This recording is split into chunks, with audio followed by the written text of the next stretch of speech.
આ તરફ વાત કરીએ પરપુરુષના પ્રેમમાં પડેલી પરિણીતાને તાલિબાની સજા આપવામાં આવી છે। ઘટના દાહોદની છે। દાહોદના સંજેલીમાં અર્ધનગ્ન કરીને ગામમાં વરઘોડો કાઢવામાં આવ્યો। ટોળાએ મહિલાને ઘરમાંથી કાઢીને અર્ધનગ્ન કરીને માર પણ માર્યો। બાઇકના કેરિયર્સ પર સાંકળ વડે મહિલાને બાંધવામાં આવી। રોડ ઉપર ઢસડીને લઈ જવામાં આવી। ભોગ બનનાર મહિલાના નિવેદનના આધારે હવે પોલીસે તપાસ હાથ ધરી છે। સસરા અને દિયર સહિત 15 વ્યક્તિ સામે આ ઘટનામાં ગુનો પણ નોંધાયો છે।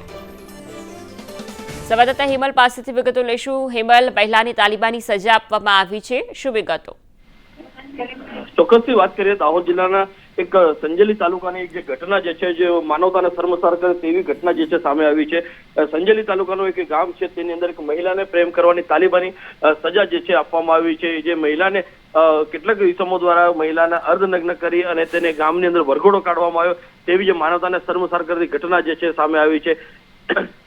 એક જે મહિલાને તાલિબાની સજા આપવામાં આવી હતી તેની અંદર 15 જેટલા ઇસમો સામે ઘરમાંથી કાઢી અંદર અર્ધનગ્ન કરી જે વિડીયો વાયરલ કરવામાં આવ્યો હતો તેની અંદર તેઓ સામે ગુનો પણ દાખલ કરવામાં આવ્યો છે।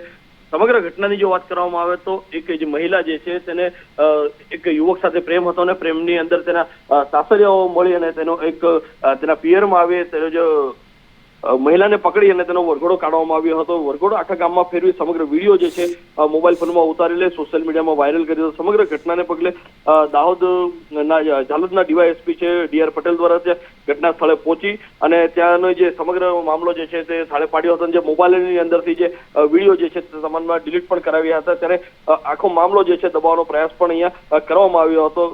જ્યારે ભોગ બનેલી મહિલા છે તેના નિવેદનના આધારે પોલીસે 11 પુરુષ અને 4 મહિલા સહિતના ટોળા વિરુદ્ધ પોલીસે ફરિયાદ દાખલ કરી હતી। સમગ્ર ઘટના મામલે પોલીસ વિભાગે મૌન પણ ધારણ કર્યું હતું। આ સમગ્ર ઘટનાની જો વાત કરવામાં આવે ત્યારે અગાઉ પણ દાહોદ જિલ્લાની અંદર સંજેલી તાલુકાની અંદર 1 વર્ષ અગાઉ પણ આવી જ એક ઘટના જે છે તે સામે આવી હતી અને દાહોદ જિલ્લાની અંદર અનેક પ્રકારની આવી તાલિબાની સજાની જે વિડીયો જે છે તે ઘણી વખત વાયરલ થઈ હતી। જી બિલકુલ હેમલ, આભાર વિગતો બદલ।